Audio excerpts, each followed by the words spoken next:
Treatment में क्या है कि सबसे पहले तो पेशेंट को हमको क्या करना है कि एक क्वाइट डार्क रूम में रखना है और उसकी आइज़ को जो है प्रोटेक्ट करना है लाइट से। ठीक है। सेकंड हम क्या कर सकते हैं कि गैस्ट्रिक लावेज का यूज़ कर सकते हैं। किससे करेंगे हम गैस्ट्रिक लावेज? सोडियम बाइकार्बोनेट से करेंगे। कब करेंगे? जब पेशेंट जो है तुम्हारा अगर 2 घंटे के अंदर आ जाता है मेथनॉल इंजेस्ट करने के बाद, तो तब हम इसका यूज़ कर सकते हैं। और इसके अलावा हम सपोर्टिव मेजर्स भी यूज़ कर सकते हैं। सपोर्टिव मेजर्स मतलब वेंटिलेशन हम दे देंगे उसको, और बीपी जो है उसका वो मेंटेन करेंगे हम।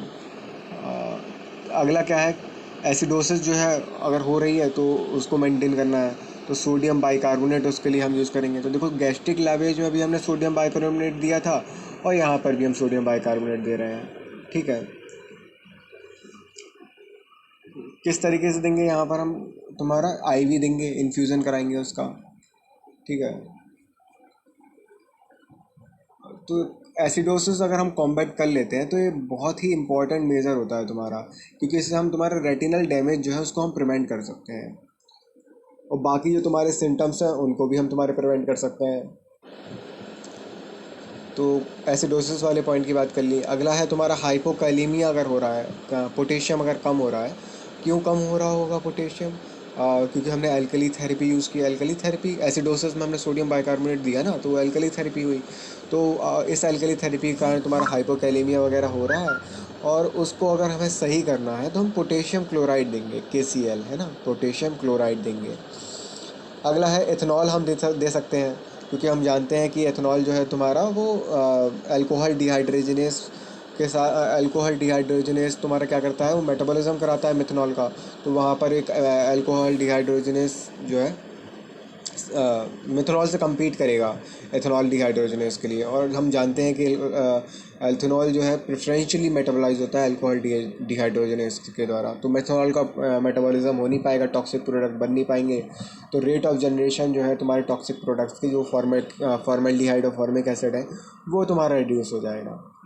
किस तरीके से हम देंगे? एथेनॉल देंगे हम तुम्हारा 10% इन वाटर। ठीक है। किस रूट से देंगे? हम एडमिनिस्टर करेंगे हम नेजोगैस्ट्रिक ट्यूब के द्वारा। और क्या क्या डोज देंगे और कैसे कैसे देंगे वो बातें हमें करनी नहीं है।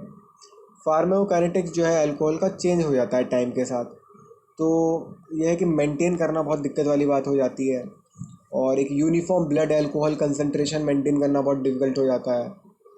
और इसलिए हमको अल्कोहल ब्लड लेवल जो है रिपीटेडली मेज़र करना पड़ता है, बार बार देखना पड़ता है कि भाई क्या है लेवल।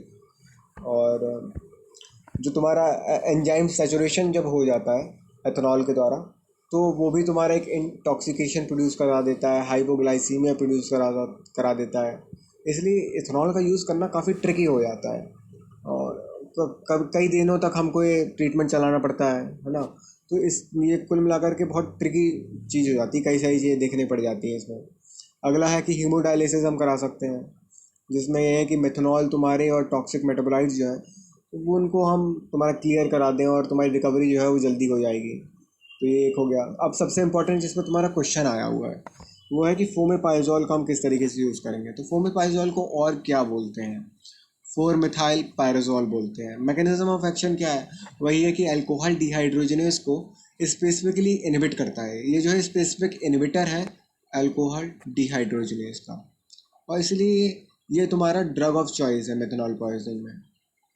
किस तरीके से एक्ट करता है? वही है कि इसने इनहिबिट कर दिया उस एंजाइम को, अल्कोहल डिहाइड्रोजनेस को, तो उस मेथनॉल का मेटाबॉलिज्म नहीं हो पाएगा और टॉक्सिक प्रोडक्ट तुम्हारे बनेंगे नहीं।